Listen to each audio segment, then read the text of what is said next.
A clear relationship between sugar and cancer leads scientists to two conclusions. Sugar use contributes to cancer, and going without it can slow growth of the disease.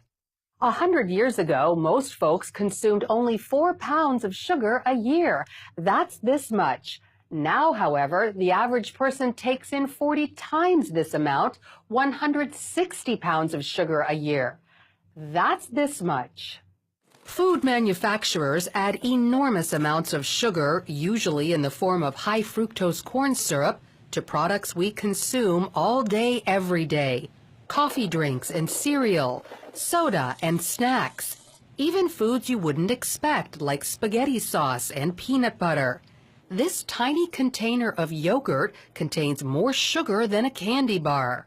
Now, scientists tell us sugar directly influences cancer cells. The amount we consume can either feed those cells or starve them. In a landmark study, researchers at UT-MD Anderson Cancer Center fed mice high fructose corn syrup in percentages equal to what many humans consume. Those mice developed higher rates of lung and breast cancer compared to mice fed less sugar. The study also tells us something about people who already have cancer. One researcher said a lot of patients are told it doesn't matter what you eat after you are diagnosed with cancer. This preliminary animal research suggests that it does matter.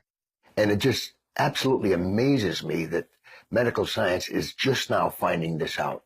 Fred Hatfield knows firsthand sugar intake matters after a cancer diagnosis. Back in 2012, his diagnosis was basically a death sentence. The doctors gave me 3 months to live because of widespread metastatic cancer in my skeletal structure. 3 months. 3 different doctors told me that same thing.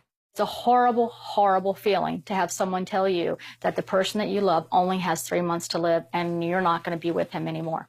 Then Fred heard about a low-sugar diet called the ketogenic diet, believed to slow cancer in some people. With nothing to lose, he gave it a try, and to his astonishment, it worked. And the cancer was gone completely. Fred's recovery didn't surprise Dr. Dominic D'Agostino.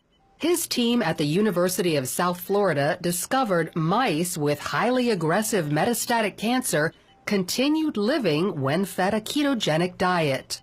We have dramatically increased survival with metabolic therapy. So we think it's important to get this information out. And it's not just lab animals. Dr. D'Agostino has seen similar results in humans. I've been in correspondence with a number of people, probably at least a dozen people, and over the last 1.5 to 2 years, and all of them are still alive, so despite the odds. And so this is very encouraging. The ketogenic diet means no sugar and no starchy carbohydrates like bread and pasta that convert to sugar. D'Agostino says cancer cells love sugar and starch because cancer thrives on the glucose from those foods. Remove the glucose and starve the cancer cells. Glucose also fuels our healthy cells, but if it's not there, those cells can switch to an alternate fuel source called ketone bodies. Cancer cells only run on glucose. Your normal cells have the metabolic flexibility to adapt from using glucose to using ketone bodies, but cancer cells lack this metabolic flexibility, so we can exploit that. Since processed food contains so much sugar and starch, people following the ketogenic diet tend to cook whole foods from scratch. You can go online and there's just cookbooks and, you know, it's clean eating, just very clean eating. None of the sugars, the salts, the trash food. So when it comes to cancer, sugar is considered public enemy number 1. Avoiding it could lead to prevention or slow it down in people fighting the disease. Lori Johnson, CBN News.